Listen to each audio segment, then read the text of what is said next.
Princess Diana was born Diana Frances Spencer on July 1st, 1961, into British nobility. Her family had close ties to the royal family for generations. She grew up on the Sandringham estate in Norfolk, just a stone's throw from Queen Elizabeth's private residence. Her childhood was marked by emotional challenges, especially after her parents' divorce when she was just 7 years old. Diana was known from a young age as shy, sensitive, and deeply empathetic.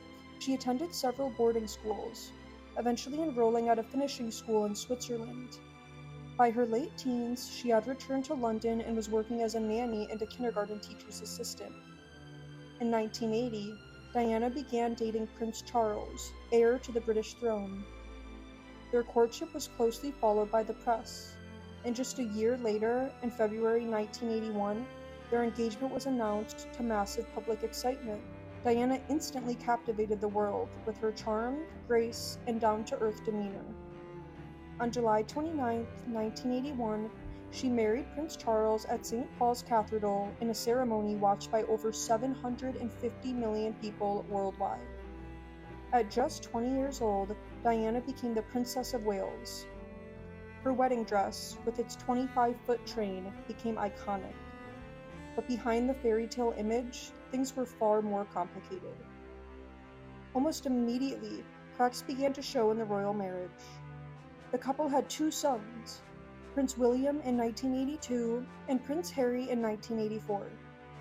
Diana was a loving and devoted mother, determined to give her children as normal a life as possible despite their royal status. She would say later that her greatest achievement was being a hands-on, affectionate mother in a family not known for outward emotional expression. Throughout the 1980s, Diana grew into a global public figure.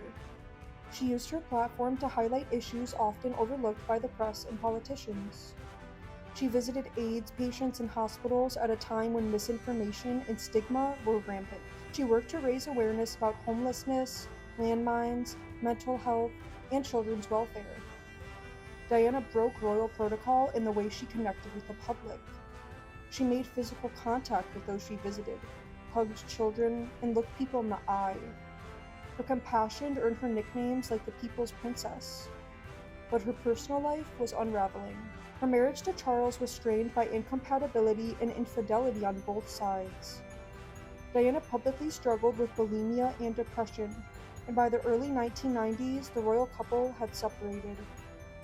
In 1995, Diana gave a now famous interview with the BBC's Panorama program, where she spoke candidly about her personal struggles, the breakdown of her marriage, and the pressures of royal life. She famously said there were 3 people in her marriage, referencing Prince Charles' long-standing relationship with Camilla Parker Bowles.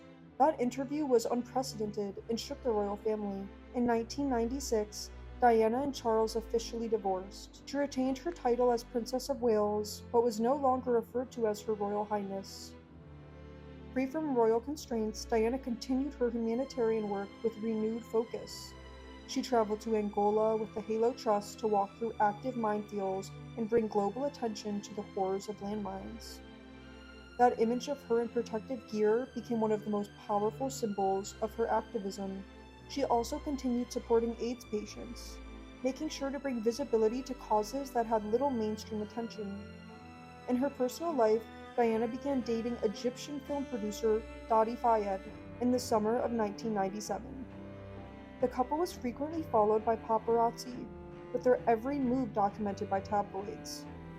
Tragically, on August 31st, 1997, Diana and Dadi were killed in a car crash in a tunnel in Paris. Their driver, attempting to escape paparazzi, lost control of their car while speeding. Diana was just 36 years old. Her sudden death shocked the world.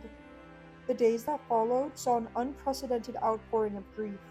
Mourners flooded the gates of Kensington Palace with flowers, letters, and candles. Over 2.5 billion people watched her funeral on television, making it one of the most viewed events in history. Elton John's performance of Candle in the Wind, rewritten in Diana's honor, became a lasting tribute. Diana's legacy continues to resonate. She redefined what it meant to be royal in the modern age. She showed that vulnerability and openness could be strengths, not weaknesses. She challenged traditions that had once seemed immovable. Her sons, William and Harry, have carried on much of her humanitarian work, often citing her influence as the reason they champion causes related to mental health, veterans, and children. Diana's life was a complicated mix of public adoration and private pain, immense privilege and deep personal suffering. She is remembered not only as a princess, but as a compassionate voice for the voiceless, a symbol of humanity, and a reminder that even the most iconic figures can carry invisible burdens. Her story continues to inspire new generations who see in her not just a royal figure, but a person who dared to be emotionally real in a world built on image and duty. Like, comment, and subscribe for daily history.